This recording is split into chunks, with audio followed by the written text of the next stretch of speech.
This is the Brain Seed from Antimatter Audio. It's a small 4HP CV recorder playback device in Eurorack format. Basic operation is that it takes a CV input here and a clock input here, and that's your CV output. And every time that it receives a clock here and recording is active, it will take a snapshot of the CV input to be played back later through this output. So I'll break down the panel for you. This is the seed input, which is your main CV input. It's a -5 to +5 input. This is your shift input, which is a transposition input that lets you shift or transpose the sequence through an outside device, such as another sequencer, an LFO, and it's a keyboard that has a CV output, etc. This is a clip indicator that just lets you know when you're outside of that -5 to +5 range so that you can kind of stay more within that range and make things more interesting.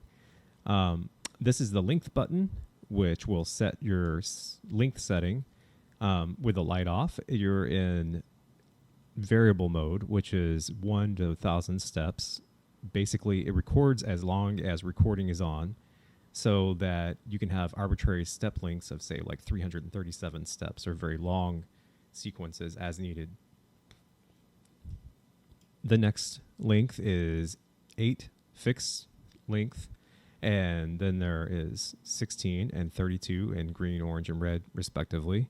And then those modes, basically, your step length is known, A, and then B, also the sequence is not recorded over, because in variable length mode, because of the way that that works, the nature of it is that every time that you record, you're going to reset your sequence, but that is not true in the other modes, so you can punch in and punch out a little easier. Reseed is your record button and input, and it determines the record state, the armed state of the brain seed. And it's a latched button that determines which state it's in, and the jack reverses whatever the state is. So it can make it go high or low according to whether you've got it high or low here. Next is your cycle input, and that is your clock input, which can also, in CV scrub mode, take a CV signal to determine the position of the sequence. And there's a little LED right by it to blip, basically, on each new step.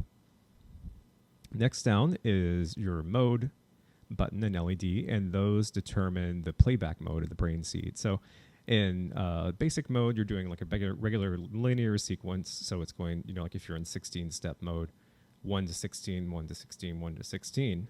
In green, you're in pendulum or bounce mode, whereas it will go, 1 to 16, then 16 to 1, then 1 to 16, for instance, bouncing back and forth. The next one is orange, which is random step selection.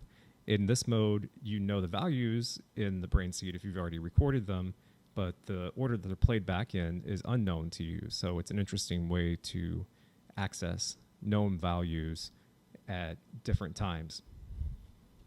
And the last mode is CV scrub mode.